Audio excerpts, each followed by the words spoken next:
मॅडमच आशा करत होते. मग मला लक्षात आलं मध्ये मॅडम इंग्लिश विषय शिकवतात आणि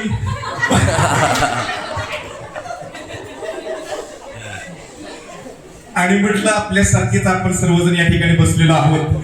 त्याच्यामुळे मला मनोमन अतिशय आनंद झाला की आपण सर्वांबरोबर आहे, म्हणजे आपल्याला समजतंय सगळं बोललेलं. खर तर हा दिवस, या दिवसाविषयी आपण तर आता बोललेलो आहोत, परंतु याच्या अगोदर जो आपण 27 फेब्रुवारीला जागतिक मराठी दिन, मराठी भाषा गौरव दिन या ठिकाणी साजरा केला, त्याविषयी मी 2 मिनिटं मॅडम सुरुवातीला बोलू इच्छितो आणि नंतर जागतिक महिला दिनाविषयी बोलणार. खरं तर आपली राजभाषा, महाराष्ट्राची राजभाषा, महाराष्ट्राची आन बान आणि शान ज्या मराठीला म्हटलं जातं, त्या मराठीचा उल्लेख सुरेश भटांनी आपल्या कवितेमध्ये सर्वांनी स्टेटसला ठेवली होती कविता बघा. लाभले आम्हास भाग्य बोलतो मराठी, जाहलो खरेच धन्य ऐकतो मराठी, धर्म पंथ जात एक जाणतो मराठी, एवढ्या जगात माय मानतो मराठी, आमच्या पिला पिलात स्पंदते मराठी, आमच्या लहान ज्ञात रंगते मराठी, आमच्या नसानसात स्फुरते मराठी, आमच्या नसानसात स्पंदते मराठी, लाभले आम्हास भाग्य बोलतो मराठी, जाहलो खरेच धन्य ऐकतो मराठी. खऱ्या अर्थानं या ठिकाणी ज्या भाषेने आपल्याला घडवलं, ज्या भाषेचे शिक्षक, आता मला बोलावंसं काय वाटलं तर मी उद्या त्या भाषेचा शिक्षक होणार आहे, आणि त्या भाषेविषयी जर मला माहिती नसेल, त्या भाषेचा इतिहास जर मला माहिती नसेल, तर मग ती भाषा शिकवून किंवा पुढच्याला शिकवून काहीच होणार नाही. कारण की शिक्षकाने जर परिपूर्ण झालं तर विद्यार्थी परिपूर्ण घडू शकतो, हे तेवढंच खरं आहे.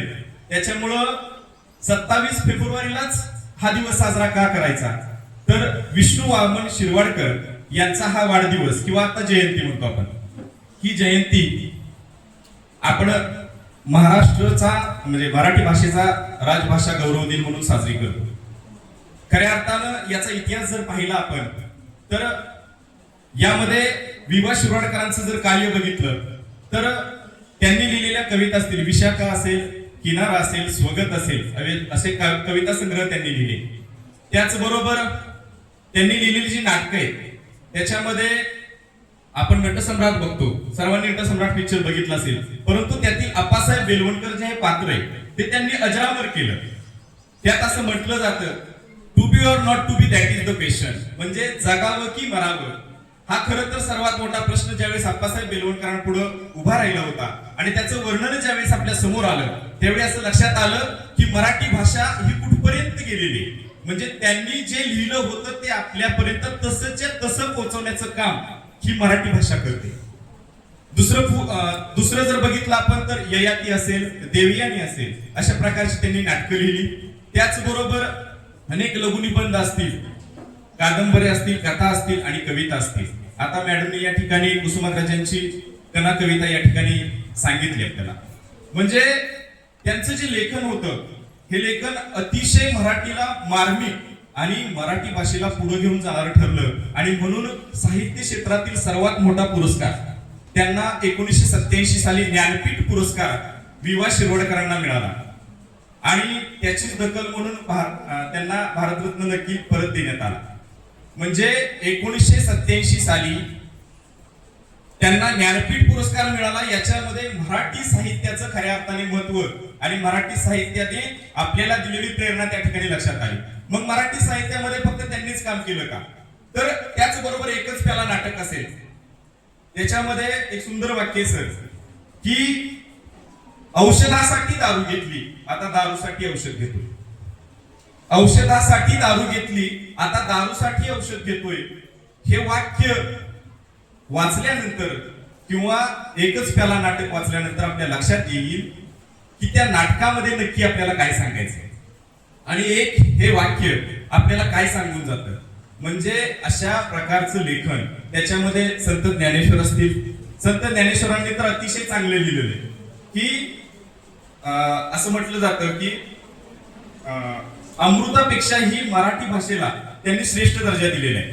की त्यांनी काय सांगितलं की ज्यावेळी सागर मंथन झालं त्याच्यातून अमृत बाहेर निघालं आणि त्या अमृताला एका बाजूला ठेवलं आणि मराठी भाषेला एका बाजूला ठेवलं, तर त्या अमृताची जी गोडी आहे त्या अमृतापेक्षाही माझी मराठी गोड आहे असं त्यांनी त्या ठिकाणी सांगितलं आणि मराठी भाषेचा गौरव केला.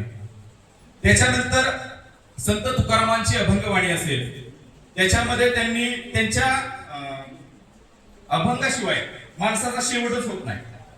आम्ही जातो आमच्या गावा आमचा राम राम घ्यावा. म्हणजे संत तुकारामांनी असं लिहून ठेवलंय की त्याच्याशिवाय आपला शेवटच होऊ शकत नाही. हे जे लेखन आहे किंवा संत एकनाथांचे भारुड असतील, त्या भारुडामध्ये विंचू चावला हे गीत तुम्ही रिमिक्स ऐकण्याऐवजी जे जुनं गीत आहे की नाही ते जर ऐकलं तर विंचू चावल्यानंतर होणारी जी वेदना आहे ती त्या भारुडातून आपल्या पुढे मांडलेली संत एकनाथांनी दिसून येईल. म्हणजे यासारख्या सर्व लेखकांनी मराठी भाषा रुजवण्याचं, मराठी भाषा घराघरात पोहोचवण्याचं, मराठी भाषेला जतन करण्याचं, संवर्धन करण्याचं आणि विद्यार्थ्यापर्यंत पाठ्यक्रमाच्या माध्यमातून आपल्यापर्यंत आणण्याचं काम खऱ्या अर्थाने या साहित्यिकांनी केलेलं आहे. आणि यांचा हा गौरव करण्यासाठी हा मराठी राजभाषा, मॅडम बरोबर आहे ना, मराठी राजभाषा गौरव दिन आपण 27 फेब्रुवारीला साजरा करतो. आणि मला आवर्जून सांगायचंय की आपली मुलं आता मराठी भाषेतच शिकू द्या, कारण की मराठी भाषेत शिकलेलेच अधिकारी आज आपण जो बघतोय ना ते सगळे मराठी भाषेत शिकलेले अधिकारी आज चांगलं काम करतायत. चांगलं म्हणजे अतिशय चांगलं काम करतायत, नाव करतायत. आपल्या भागातील जर तुम्ही अधिकाऱ्यांची लिस्ट काढली तर ते अधिकारी कोणत्या माध्यमातून शिकले हे जर आपल्याला पाहावं लागेल तर तुमच्या लक्षात येईल की जवळजवळ 70 ते 80% जे अधिकारी ते मराठी भाषेतून शिकलेले. मराठी भाषा नक्की तुम्ही इंग्रजीचा स्वीकार करा, 100% करा, मी त्याच्या विरोधात नाही, कारण की मला कमी इंग्लिश येते पण माझ्या मुलाला जास्त यावं मला वाटते. परंतु त्याच्यासाठी तुम्ही मराठीचा रागराग करू नका, मराठीला तुम्ही सवत मानू नका. मराठी ही आपली भाषा आहे, आपल्या घरची भाषा आहे आणि या भाषेला योग्य तो दर्जा जर आपण दिला तर आणि तरच खऱ्या अर्थानं आपणही पुढे जाऊ, आपले विद्यार्थी पुढे जातील, आपली मुलं पुढे जातील. एवढं मी मराठी भाषेविषयी बोलतो आणि आता मूळ मुद्द्याकडे येतो. आज मला आवरावंच लागते. या ठिकाणी बोलण्यासारखं भरपूर आहे. आता या ठिकाणी सर्वांनी चांगले व्याख्यान, मी म्हणेन मॅडमनी तर फार चांगलं बोललंय मॅडम, की कविता वगैरे म्हणून दाखवल्या, ह्यांनी दाखवल्या म्हणून, त्यांनी तर इंग्लिश मध्येच बोलल्या. म्हणजे जागतिक महिला दिनाचं हेच खरं वैशिष्ट्य आहे. या ठिकाणी सर महिला येऊन या ठिकाणी बोलल्या ना, एवढ्या दिवसातून पहिल्यांदा एवढ्या महिला येऊन बोलल्या. सर्वांनी या संचसाठी सर्वांनी टाळ्या वाजवल्या. या जागतिक महिला दिनाचा इतिहास जर बघितला तर 1908 साली न्यूयॉर्क सिटीमध्ये एक महिलांचं आंदोलन झालं आणि त्या आंदोलनामध्ये वेतनवाढीचा विषय होता आणि त्या वेतनवाढी बरोबरच इतर काही जाचकाठी होत्या त्या रद्द करण्यासाठी त्या महिलांनी केलेलं 1908 साली पहिलं आंदोलन होतं. आणि 1908 सालचं आंदोलन बघून 1910 साली जर्मनीच्या ज्या समाज सुधारक होत्या क्लारा झेटकिन यांनी जागतिक महिला दिन साजरा व्हावा असा प्रस्ताव मांडला आणि 1911 पासून खऱ्या अर्थाने काही ठराविक देशांमध्ये हा जागतिक महिला दिन साजरा होत आहे. परंतु 1975 मध्ये जेव्हा युनायटेड नेशनने जागतिक म्हणजे आंतरराष्ट्रीय महिला वर्ष हे 1975 म्हणून जाहीर केलं आणि तेव्हापासून खऱ्या अर्थानं या जागतिक महिला दिनाला सर्वत्र सुरुवात झाली. म्हणजे 1975 पासून तुम्ही एका घटकात सामील झाला. तुम्ही पहिला आल्यापासून मी बघतोय आज अतिशय म्हणजे जे आपण पारंपरिक वेशभूषेचे तुम्ही जे सांगितले होते त्या सर्व प्रशिक्षणार्थींनी अतिशय चांगल्या पद्धतीने केलेली. म्हणजे हा दिवस तुम्हाला साजरा करण्यासाठी 1975 पासून खऱ्या अर्थाने सुरुवात झाली. मग हा दिवस साजरा कशासाठी करायचा, हा सगळ्यात महत्वाचा मुद्दा आहे. तुम्हाला या ठिकाणी बोलण्याचं स्वातंत्र्य तर आहेच, तुम्हाला मतदानाचं स्वातंत्र्य आहे, परंतु तुम्हाला दिलेली जी कर्तव्य आहे त्या कर्तव्यामध्ये तुम्ही अतिशय उत्तुंग यश मिळवलेले त्याचा सन्मान करण्याचा हा दिवस आहे. तुम्ही केलेल्या चांगल्या गुणाचं कौतुक करण्याचा हा दिवस आहे. तुम्ही केलेल्या चांगुलपणाचा गुणगौरव करण्याचा हा दिवस आहे. आणि तुम्ही दाखवलेल्या धाडसाचा या ठिकाणी गौरव करण्याचा हा दिवस आहे. ऐतिहासिक कालखंडापासून बघितलं तर या ठिकाणी राजमाता जिजाऊंनी छत्रपती शिवाजी महाराज घडवले. त्याच्यामध्ये महिलेचा वाटा आपल्याला दिसून येईल. ज्या राजमातेने सगळ्या गोष्टी दुःख बाजूला सारून आपला पुत्र या मराठा दरबारासाठी किंवा या मराठा आपल्या स्वराज्यासाठी हा पुत्र घडवला.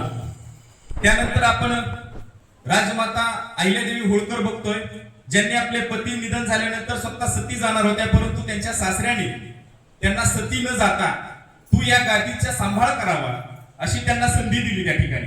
आणि संधीचं खऱ्या अर्थाने त्यांनी सोनं केलं असं मी म्हणेन.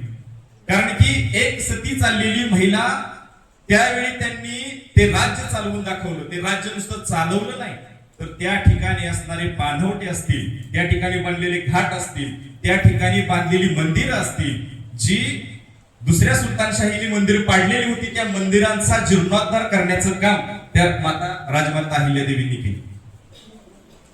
त्यानंतर त्या ठिकाणी राणी लक्ष्मीबाई असतील. राणी लक्ष्मीबाईंनी पोटच्या मुलाला पोटाशी बांधून त्या ठिकाणी त्यांनी युद्ध केलं आणि आपलं यश मिळवलं. त्यानंतर तो इतिहास कालखंड झाला. तुम्ही थोडस अलीकडे या, समाज सुधारणेमध्ये सुद्धा तुम्ही कमी नाही. मदर तेरेसा सारखी महिला 1929 साली भारतामध्ये येते, कलकत्त्यामध्ये राहते. त्या कलकत्त्यामध्ये येऊन आपलं मिशनरी जी संस्था आहे ते स्थापन करते. या ठिकाणी कुष्ठरोगांची, अनाथांची आणि त्या ठिकाणी गोरगरीब माणसांची सेवा करते. आणि त्या महिलेची दखल अख्खा देश घेतो मॅडम. नोबेल पारितोषिक मिळवणं सोपं नाही. 1979 साली त्यांना भारतामध्ये काम केल्याबद्दल नोबेल पारितोषिक मिळालं. आणि 1980 साली त्याची दखल जगाने घेतली, पण भारताने लेट घेतली. 1980 साली त्यांना भारतरत्न मिळालं. म्हणजे तुम्ही जर काम केलं तर 100% तुमच्या कामाची दखल ही घ्यावीच लागते. तसं काम तुम्ही करून दाखवता. सावित्रीबाई फुलेंचा इतिहास आपल्याला माहिती आहे. त्याच्यानंतर सिंधुताई सपकाळ आपल्याच जिल्ह्यातील आहेत, त्यांनी केलेलं काम आपल्याला माहिती आहे. त्याचबरोबर साधना आमटे असतील, बाबासाहेब आमट्यांबरोबर त्यांनी केलेली रोगांची सेवा असेल, आनंदवन म्हणून त्यांनी एक संस्था स्थापन केली, त्या ठिकाणी ते करत असलेले काम असेल, मग त्यातून केलेली जी कामं आहेत. मला या ठिकाणी मॅडम एकच सांगायचं, मला महिलांचा इतिहास मला बऱ्यापैकी सगळ्या महिलांचा माहिती आहे, किंवा मला अजून बोलायचं भरपूर बोलता येईल, परंतु पुढच्यांची मानसिकता नाही मलाही माहिती आहे. आता बऱ्याच जणांना भूक लागली असणार आहे, परंतु मला आवर्जून सांगायचंय की महिलेला जर संधी मिळाली तर त्या संधीचं महिला सोनं करते, एवढं 100% खरं. कारण की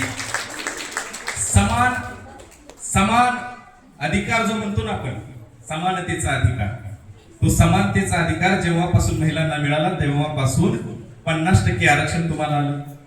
50% आरक्षणामध्ये तुम्ही आता सभापती झाला, नगराध्यक्ष झाला, कोण आमदार झालं, कोण खासदार झालं, कोण मंत्री झालं, आणि आपल्या एका कामाचा ठसा तुम्ही आता या आपल्या महाराष्ट्रामध्ये असेल, देशामध्ये उमटवत आहात.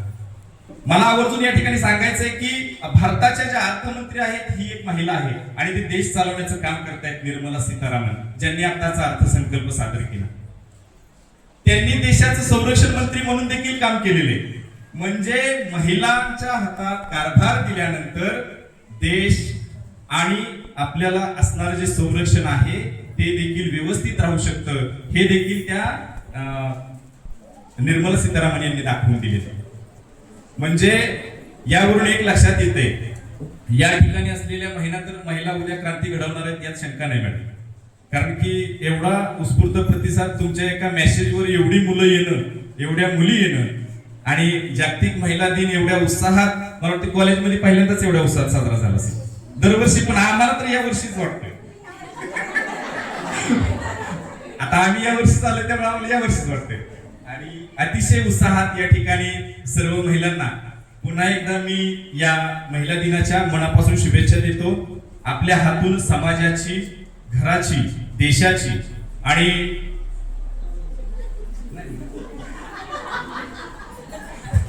आपल्या घरातील सर्वच घटकांची सेवा घडवून अशी या ठिकाणी मी आशा व्यक्त करतो. आणि पुन्हा एकदा तुम्हाला या ठिकाणी महिला दिनाच्या शुभेच्छा देतो आणि माझं लांबलेलं भाषण आता थांबवतो. धन्यवाद.